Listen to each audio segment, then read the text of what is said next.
What was the next thing we talked about? Thanks. It's governed by law. Governed by law. Okay, so when we say governed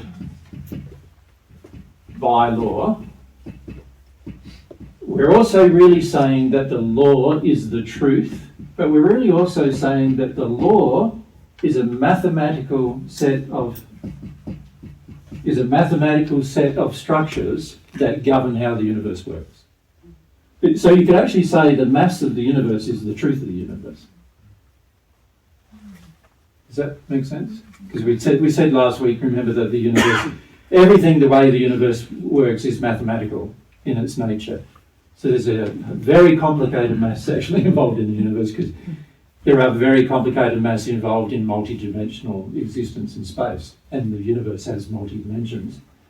So very complicated mathematics, but you can say the mass that governs the universe is also the same as saying the truth that governs the universe, which is also the same as saying the laws that govern the universe. Can you see that? So when we talk about God's laws, we're really talking about God's mass. Or you could say God's truth. We're talking about the same thing. God's mass, God's truth, God's laws are fundamentally the same things. Of course, there's mass beyond the laws that govern the universe, and there's things pertaining to God specifically that don't belong in the universe, and the mass involved in those must be highly complicated. And not something that a human can ever really come to understand. But the mass inside the universe, or you could say the truths that are available to you inside the universe, God's made them open for you to come to understand. But there's a certain procedure you must follow in order to understand them.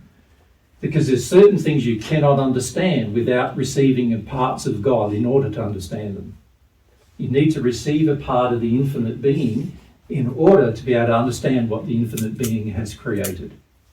Does that make sense to everyone? And this is where love becomes very important, because remember we said what else governs the universe is governed by love. You could say love pertains, or you could call it the emotion that drives the mass, the emotion that drives the truth, the emotion that drives the laws.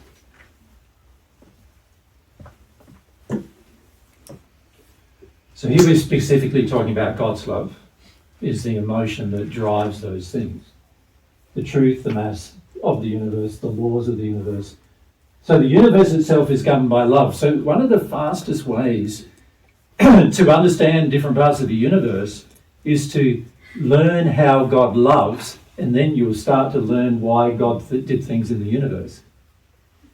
And this is something that many scientists in the spirit world are aware of, but not many scientists on Earth are aware of. And so this is why the discovery of certain sciences on Earth is a very laborious and time-consuming process. So an example of that is at the moment they're trying to discover how to do nuclear fusion, which is different to fission. Fission is where the atomic bomb explodes. Fusion is where you put matter together rather than take it apart. And people have been working on that for years and years and years and spending billions and billions of dollars on it. And the main reason why it's taken such a long time to work out such things is because there's not an understanding how love is involved in it. And so it takes longer to work out something when you're just looking at it from the pure perspective of only discovering the law, the structure, the mass, if you like, discovering the mass.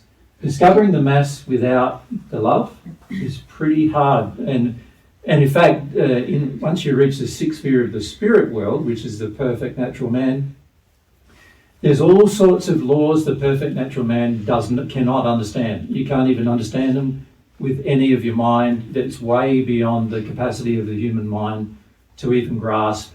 And as a result of that, you need some of God's love, some of the infinite being, in order to understand them. But as you receive some of the infinite being, then you start to understand the things that the infinite being has done that are beyond your capacity to understand as a human.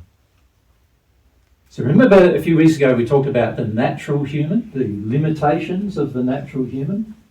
One of those limitations is the ability to understand the universe. A natural human will never understand the universe ever, because unless you receive some of God's love and receive some of God's wisdom as a result of that love, you will not be able to understand the universe itself.